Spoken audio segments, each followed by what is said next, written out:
Thank you. All right, awesome. Hello, how you doing? Pretty good. Love the shirt. Thank you. Obviously, we're only going to be talking about Dragon Ball here. Let me just get a second to get set up. Is it okay? Can I sit over here with you guys? Yeah, sure. Oh, shit. Can you what? Sit over there. Oh, sure. You want to be in the middle? It's not like Mean Girls. It's not like Mean Girls. Oh no, you can't sit with us. Just gotta ask. All Just right. in case. I feel you.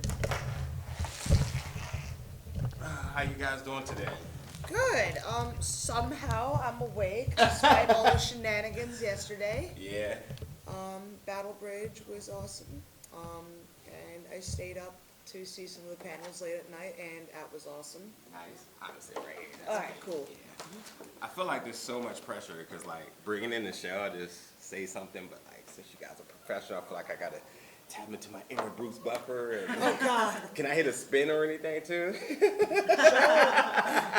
Heck yeah. I really did. I was like, should I just bring it in like that? But anyway, we'll do it like this. So we're here at Otakon 2019. This is the 25th year, and like that's big. I'm definitely going to ask you about like the novelty of being able to be at the 25th year. And I know like they've had shows in Vegas, but here in DC, which they relocated from Baltimore, this is a big deal because this is a big convention. So I'm very excited to be a part of this myself. But Amanda, they piled on the guest this year. Like when I saw y'all this year, I was like, sign me up. I'll RSVP like right away. So, but anyway, before we get started, I want to make sure I pronounce your guys' names correctly.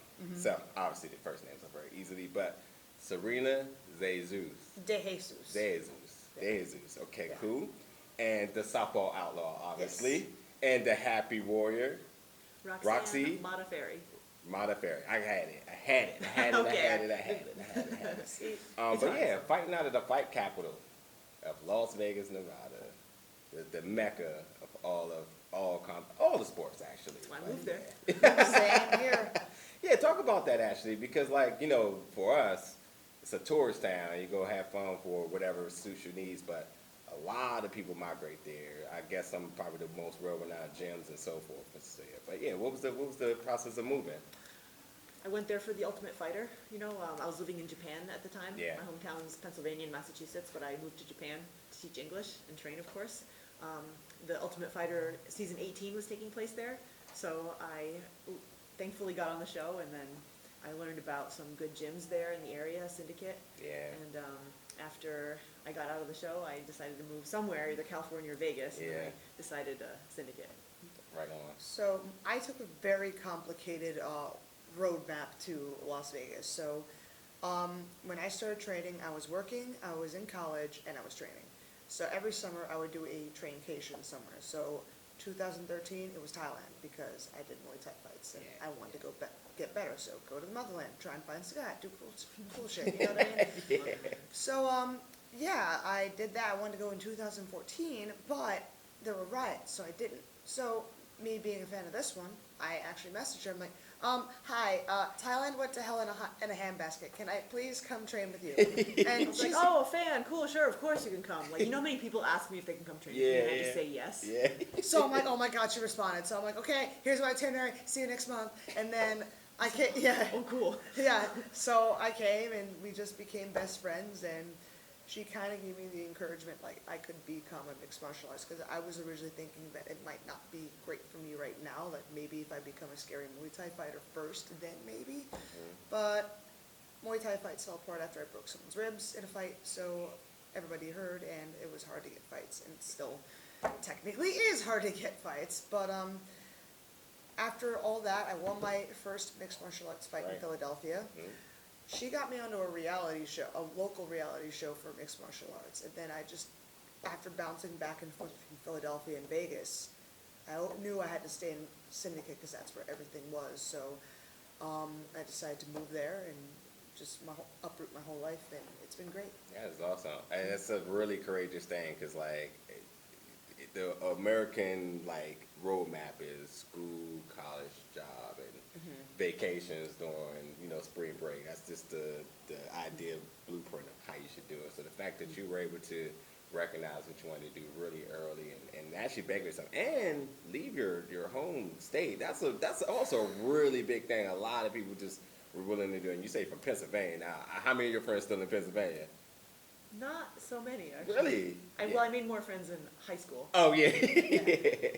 So, and then obviously you just had your first professional fight up last year. You are considered the first fighter with autism. That's First really, female fighter. First female Yeah. fighter with autism. That's a really big accomplishment. And I know, like,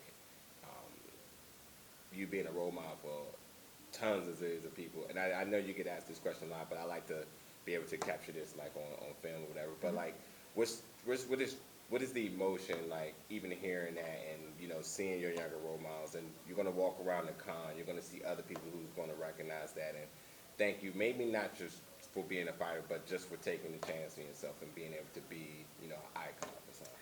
I really like it because when I got diagnosed, it was kind of late, I was 13. So when I was little, I was misdiagnosed with everything because it was the 90s. Yeah. All the kids had ADHD. It was in the water, in the food, in the air you breathe. So I went from ADHD to ODD and just all these different, and they would put me on these different medicines that really hurt me. And having the autism diagnosis was like learning life all over again because I thought that everything I was thinking and feeling, everybody went through, and that I was just the one who just couldn't adapt. So it was mind-blowing. It was like learning life all over being autistic. So me being a role model, I want to make sure that other people, like, you know, they don't have to go through that alone.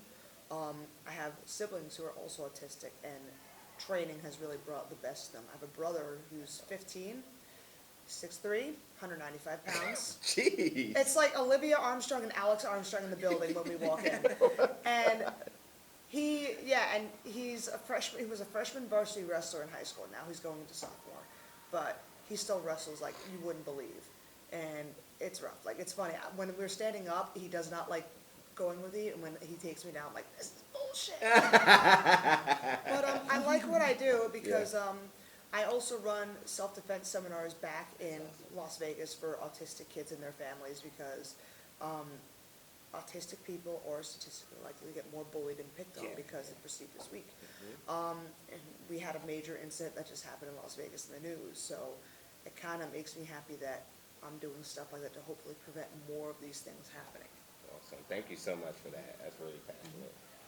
Roxy, now you are MMA fighter, professional record of 23 and 16. Just recently coming off of a fight in July, actually, too, and considered as you are the number 8 flyweight in the world. For you, what is the? Actually, this is more of a question for the two of you guys. Two of the nicest people, obviously, nerds, obviously, but I always want to know for fighters, how do you the on and off switch? You come in the weigh-ins, which is also you came in God mode, blue God mode. So you come in smiling as a presence, and that resonates good with a lot of people. That makes you really approachable. And sometimes people may see that as weakness, as just a stereotype, but obviously not, because y'all been kicking ass for a long time. But when you go in there, and you know the person across from you is ready to, you know, do whatever it takes to win the fight. How do you? What goes on in your head to the on and off switch? You can go first on that. The fighting in the cage, like the competition fighting, is like entering a different dimension for me.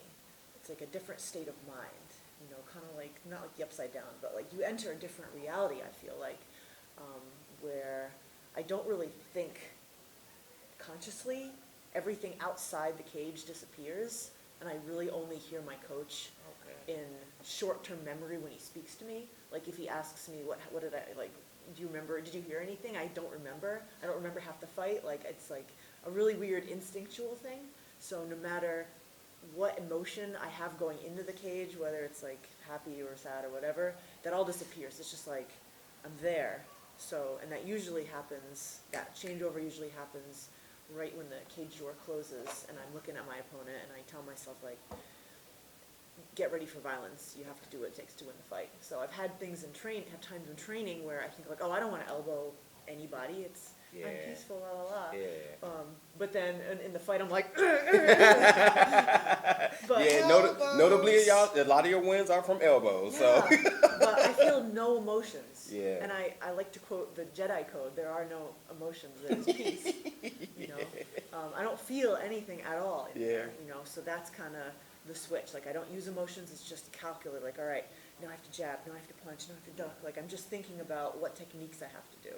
Yeah. And when my inner voice starts talking to myself, like, oh no, it's okay, you have to do this, I know it's bad. Like, I have to be silent, I have to be peaceful, I have to just think through techniques.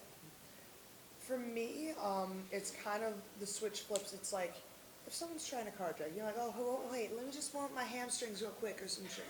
No, someone's trying to kill you and take your shit, and I'm not going to have that happen.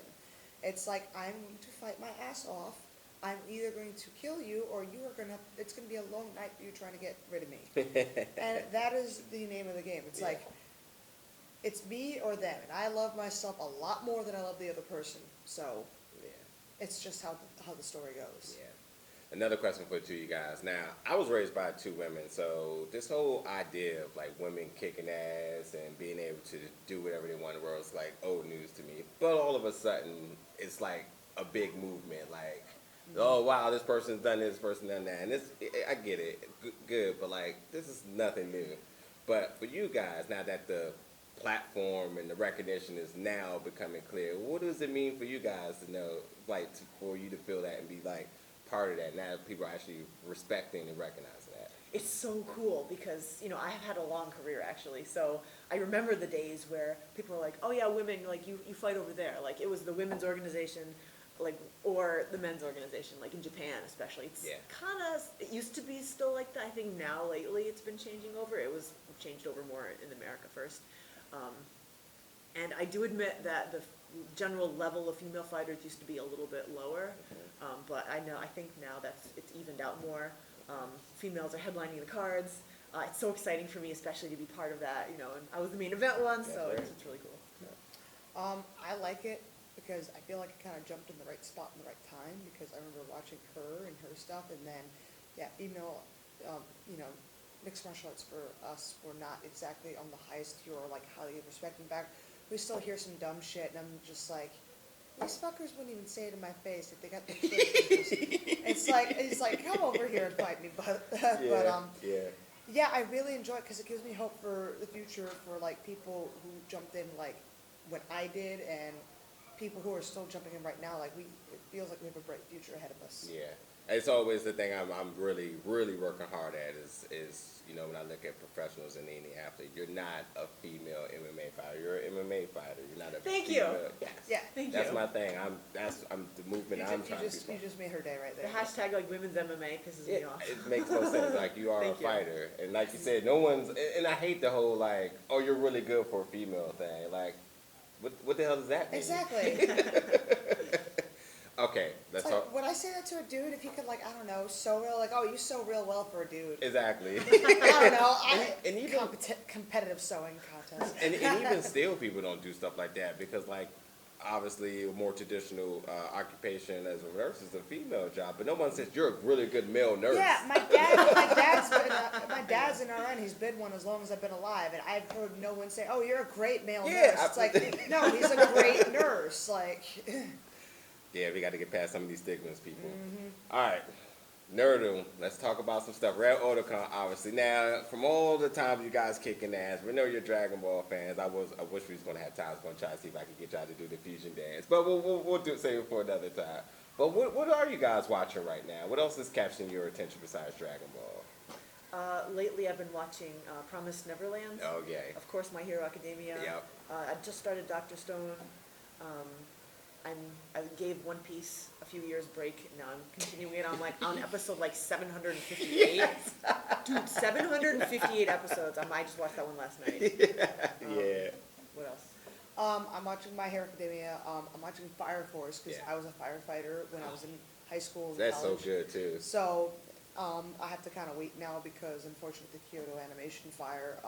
That's it. Yeah. Yeah, that was horrifying Yeah. to read about, but now the anime Fire Force is kind of like being delayed for obvious reasons. But I'm rewatching Black Lagoon because I love Black Lagoon. I saw someone with a Ron Poor pirate shirt on. I'm like, yes. Boruto. Yeah.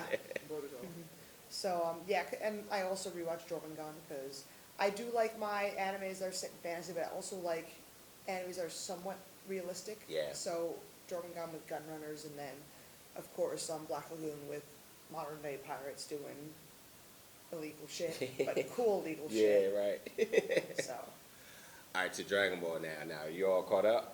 I'm not. I am. Okay. Now, this is always my favorite debate with people. We'll talk about Prowler in 1 second, but secretly, because this is what I have written down, secretly, who did you want to win the Tournament of Power? Oh, do you care? No.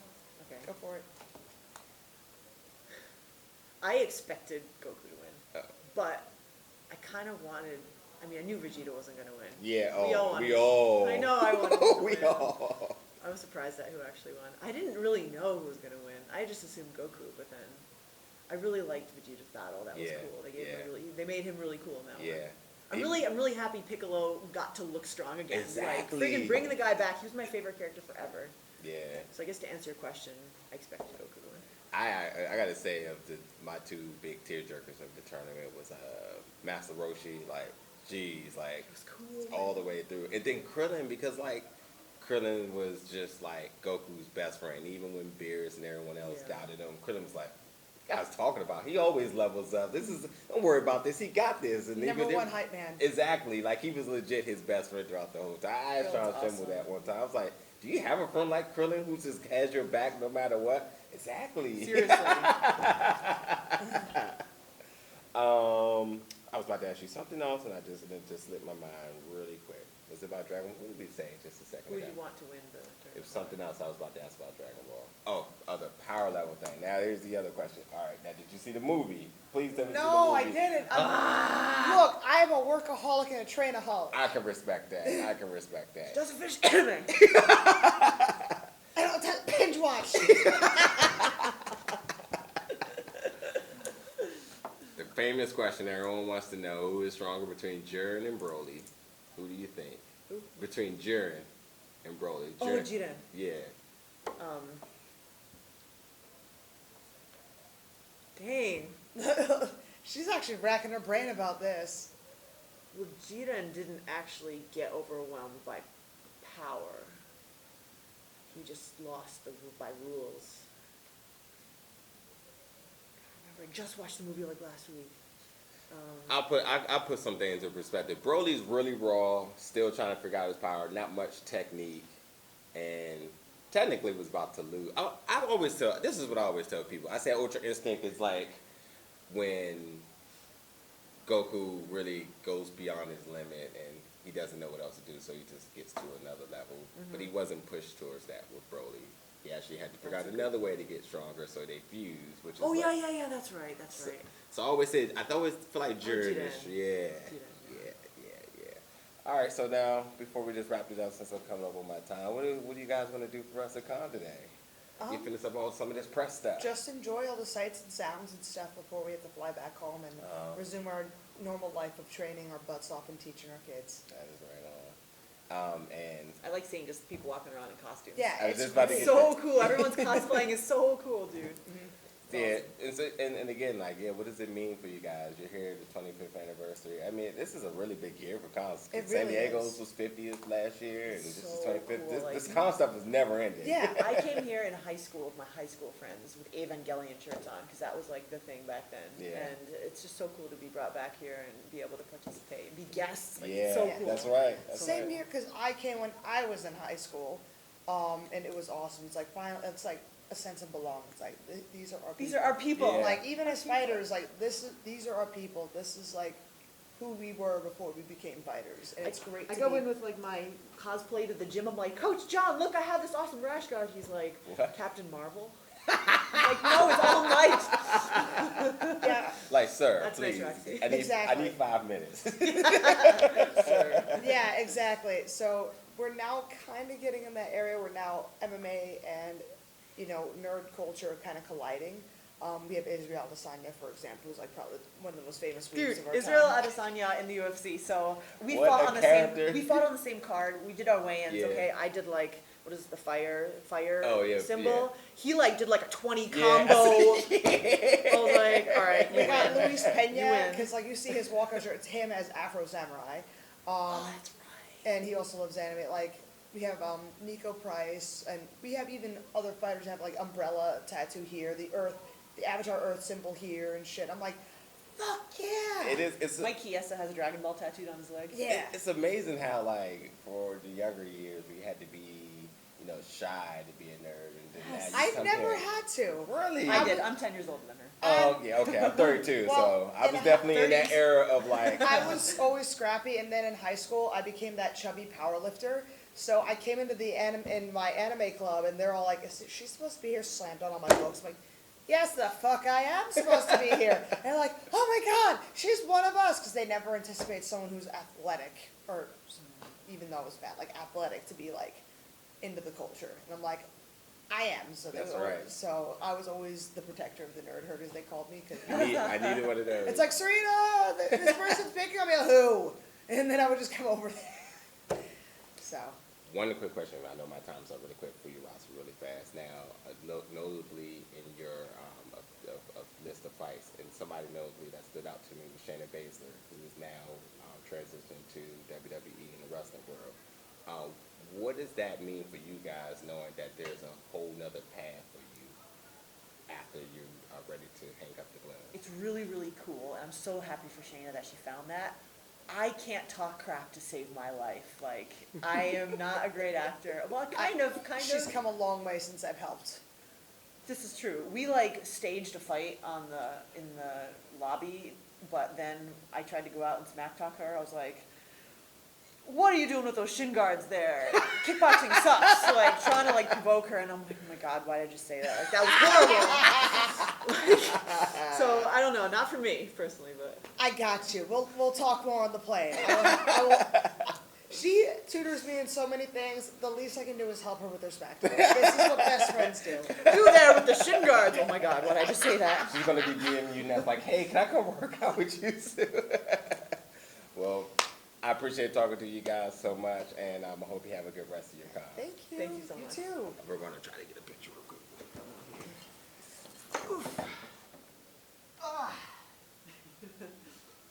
I will help. Awesome. All right. Thank you So very I much. let y'all off the hook with the fusion dance. Okay. But I We will. can try it. You want to Okay, do it? hold on. Yes. Hey, Let's get see. it right here in this frame. If Okay, you can. okay, Actually, I okay, go on this okay, side. okay. You think it come in? So I believe we go this way, and then that way, and then that way, right? Yeah. Okay. Ready? Yep. Fusion. That was a failure. There was an attempt. We have to practice. All righty. Well, y'all have a good rest of your con. I'll see You y'all too. around.